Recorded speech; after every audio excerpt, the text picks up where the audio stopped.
Good morning, everybody, and welcome to Micro. This session is going to be a little bit different than the others today in that it's just meant to be an appetizer, an amuse-bouche, a warm-up, a tune-up, a sense of what it's going to feel like to be here. And so I'm going to use it personally to offer some things that I hope for us all as we're part of this event. And I'm going to start with thank yous.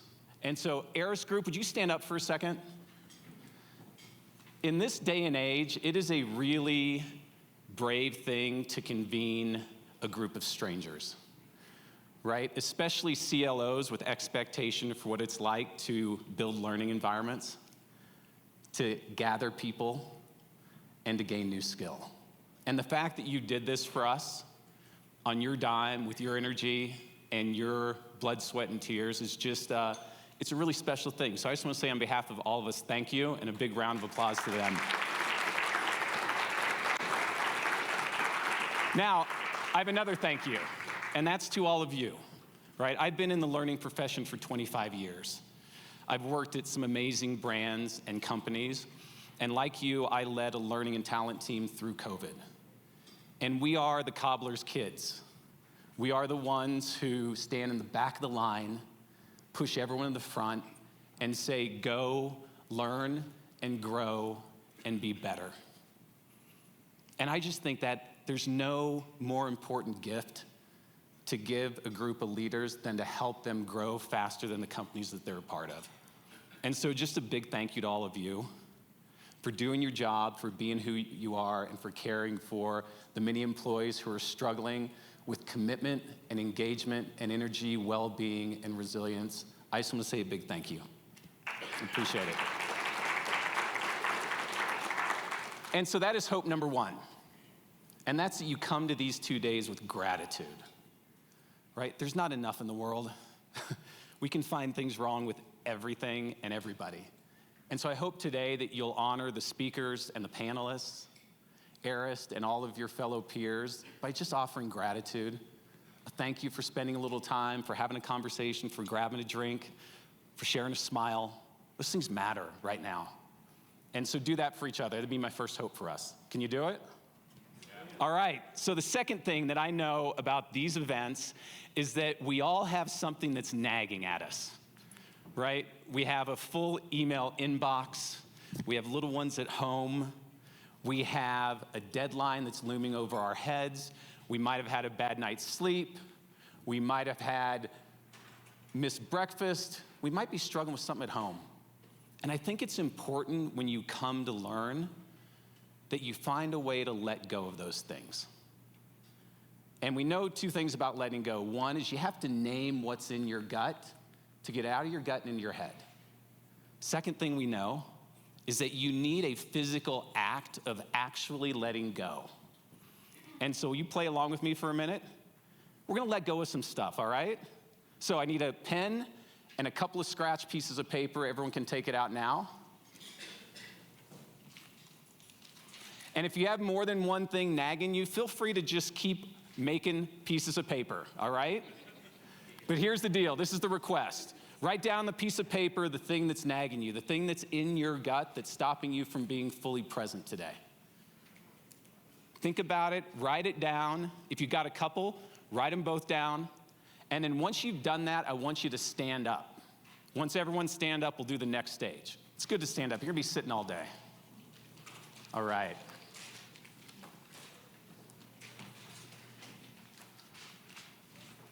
All right, so everybody named it, which is the first step. Now for the physical act. What I want you to do on the count of 3 is I want you to crumple that piece of paper up as hard as you can, and I want you to throw it at me. All right? Are you ready? On a count, as hard as you can. You hit me, you get extra points. All right, ready? On the count of 3. 1, 2, 3. Let them rip. Amazing, amazing. That was a little ode to Park City. You can sit down now. That's a little ode to Park City, which is like our own personal letting go snowball fight. So feel free if you want to start the morning with that every day. It's worth it. It's a lot of fun, and thank you for letting go of what's nagging you. That's hope number 2, right? that we learn to let go of the things that are in the past. Might be learning technology, might be things that have happened over COVID, might be the stuff that just happened yesterday. Because they stay in our minds. They get in our grills and they stop us from being able to learn anything new. And so it's just a good practice. I do it every day. I start my day by letting go of the stuff that's nagging me, and it helps me stay in the moment. So, now let's move forward. The rest of this session is going to be about getting us set up to really be ready to receive what's coming the next couple days. And so what I'm going to ask you to do in the next, call it 30 minutes, is to take 3 steps back, open your eyes really wide, and start asking a new set of questions, right? Because here's what we know about the time we're living in. We are still trapped in the inequity and chaos of the return to work. Nobody's figured it out. We're still running COVID prototypes or trying to go back to the way things were, right? We've got a group of new generation of leaders and talent coming through our organizations that have different expectations of work, of life, and of us as leaders. We have a constrained microeconomic environment that's putting pressure on bottom lines and on our investment in ourselves and our leaders. And we've got unprepared leaders. Nobody's ready to lead. Not now, not in this moment. Not me, not you, not the people that work for you. And so we're gonna have to help them all. And so this is the time for dreamers, idealists, explorers, misfits, courageous designers. This isn't the time to keep doing the things you've been doing. They're not gonna work. We need people that are gonna stand up and say, there's a better way. There's a different way. There's a new way. And I think in this group, we have that. We just gotta access it, right? And so I have a work crush, I'm gonna admit it. It's Priya Parker. Does everyone know who Priya Parker is? She's an author, she's got a podcast. During COVID, she did some really cool work on the art of gathering. When you bring people together, how do you bring them together in a way that allows them to be fully there? Her stuff's awesome. 2 things that I always take away from her is you gotta give them the reason why you're gathering, and you gotta give them the role you want them to play. So, the reason we're gathering right now is I want you to be the spark for a better way to learn now and all the way to 2030. That's the purpose. The role you're gonna play is you're gonna play the role of participant, of a speaker, you're gonna play the role of a content designer, and a supportive peer, right? And we're gonna do all those things in these next, call it 30 minutes, unless I got less time than that, Maxine. Am I doing okay? All right, and the way we're gonna do it is this. Around the room, and there's small posters, but you'll see the reason why they're up. There's 2 sets of them. On that wall, there's a set of continuums around company culture. On this wall over here, there's a set of posters, that one as well, that are all about learning culture. And in order to do anything new in the future, we gotta know where we're starting from. So this is our chance to do a little bit of assessment of where everyone is in the room. Posters will stay up the whole week. You can use them, you can look at them, you can kind of get a sense on where everybody's coming from. But we just want to use this moment to kind of start you thinking about the present day so we can unlock ourselves from it. So here's the ask gonna be. You have stickers on your tables, right? Everyone have them? Awesome. You can leave the little sticker that says, "What's my 6-word memoir?" at your table. Pick up the orange stickers. And you're gonna do 2 things. I'm gonna split the room in half, and it looks like it's right down this center. So you all are gonna go that way to these 3 posters. You all are gonna go that way to these 3 posters. You're gonna spend 10 minutes assessing your organization's culture and your learning culture. Here's the trick though, is you're gonna do it in pairs. So I want you to grab someone you don't know that well and just walk through the experience with them. I'll give you 10 minutes to do it over here. We'll call time, we'll switch sides, go to the other side, and then we'll head back to our seats. Make sense? Grab your pair, head to the left or the right, and start assessing where you're coming from. All right, everybody, welcome back. How was that? Yeah? So no need for mics, but I'd love to just hear a few things like insights. Any insights you had, or why did you like it? Like just to, before we go on to the last part of this, I'd love to hear a little bit.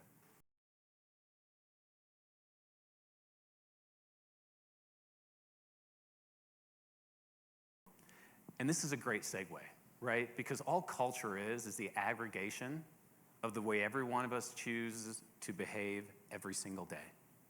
That's all it is. There's no mystery to it, right? You can put the right and left boundary on it. You can nudge and steer people, but it's what we decide. Strategies participated in or not. Culture is created in how we behave. It's the aggregation of how we choose to act. By the end of these 2 days, we will have created a culture. We can either define it through what we hope for today, or we can let it create itself.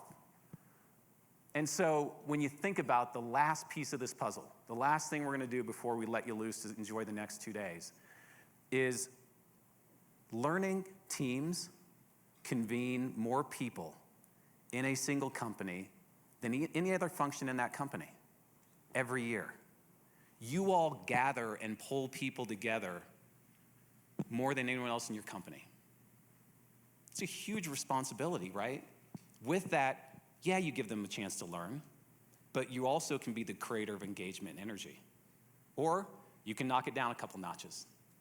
You can be the crafter or curator of culture for good and for bad. You can be the builder of relationships. That's your job. It's not training programs. That's what you do, but that's not the ground, that's the figure. The ground is you're doing these other things. And it's vital you think about your job that way as you move forward. Because again, you're the spark. Explorers, misfits, dreamers, that's what we want. And so now we're gonna dream, right? That's the last hope. And so the way we're gonna do this is you're gonna take that sticker out in just a second after I share your short story. About 10 years ago, there was this movement around the 6-word memoir. Many of you probably know it. Larry Smith started it in Smith Magazine, and it began from an old legend about Ernest Hemingway. So as the story goes, Ernest Hemingway was in a bar, which he often was, and someone challenged him to a bar bet. And the bar bet is, I bet you can't write a story in 6 words. And so Ernest, like, I'll take that. Sat there, thought about it, scratched something out in the napkin that read, for sale, baby shoes, never worn. Point is, you don't need a lot of words to create a really compelling story. You just need to put them together carefully. So what you're gonna do is you're gonna write your 2030 6-word memoir about the learning culture you wanna build, right? So you have 6 words, and the question is, by 2030, not that far away, amazingly enough, what is the learning culture you wanna build in 6 words? So I'm gonna give you about 10 minutes to sit, think about it. We're gonna come back in the last 5. We're gonna share a couple of these. I'm gonna turn it back over to the crew at Eris to talk about what's next. Sound like a plan? Yeah. All right, great. Dream. I'll see you in a few.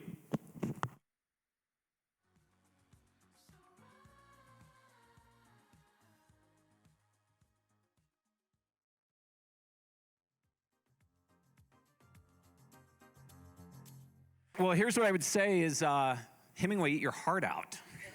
Well done. We have some poets in the room as well. Well, everybody, listen, just want to say a big thank you for letting me share the stage with you. Eris, thank you for letting me kick off the morning. I want to end with the hopes I have again, the hope for gratitude, the hope that we have fun and laugh, the hope that we think a little bit harder about the things we're facing into, the hopes that we dream big, and the hopes that the next few sessions give you whatever you came here to get. And if nothing else, you walk out getting a little bit of time to recharge and relax and reconnect to yourself and the other really cool people in this room. So with that, your ticket to your break, yeah, you gotta pay for something, is put that sticker up on that big wall over there, and then head to your break, and you're back here in 15 minutes. Nope, 10 minutes. You're back here in 10 minutes. See, that's it. That's agility right there, right up front. Thanks, everybody.